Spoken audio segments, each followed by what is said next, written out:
நீங்க ரிசர்வாசிக்காரங்களா இருந்தீங்க அப்படின்னா, இந்த பதிவு உங்களுக்கு தாங்க. நீங்க எப்படிப்பட்ட ஆள் தெரியுங்களாங்க? எப்பயுமே சுகமா வாழணும்னு நினைப்பீங்கங்க. உங்களுக்கு மகிழ்ச்சியான தருணங்கள் அப்படிங்கிறது நெறைய அனுபவிக்கக்கூடிய நபர்களே நீங்க மட்டும் தாங்க. உங்களுக்கான விஷயங்கள் எல்லாமே படிப்படியா கிடைச்சுக்கிட்டே இருக்குங்க. வெளிநாடு போணுமா, சுகமா வாழணுமா, சந்தோஷமா பயணம் பண்றது, நல்லா சாப்பிடுறது, தூங்குறது இந்த மாரி ஒரு சுகபோகம்னு வாங்க பார்த்தீங்கன்னா, அத்தனையும் ஒரு சேர பெற்ற நபர்கள் தான் நீங்க. உங்களுக்கு அதுல கிடைக்கிறதுல தடைகளே இருக்காதுங்க.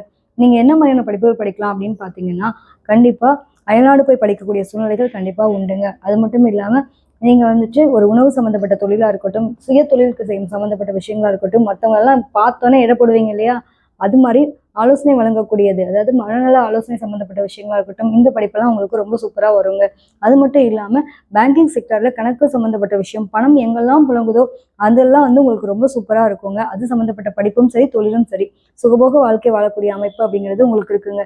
நீங்க எப்பயுமே வந்துட்டு என்ன பண்ணுவீங்க அப்படின்னா, உங்கள சுத்தி இருக்கவங்கள சந்தோஷமா வைக்கிறீங்களோ இல்லையோ, உங்கள ரொம்ப சந்தோஷமா வச்சுக்கிறதுக்கான சூழ்நிலைகள் உங்களுக்கு தானா கிடைக்க பெறுங்க.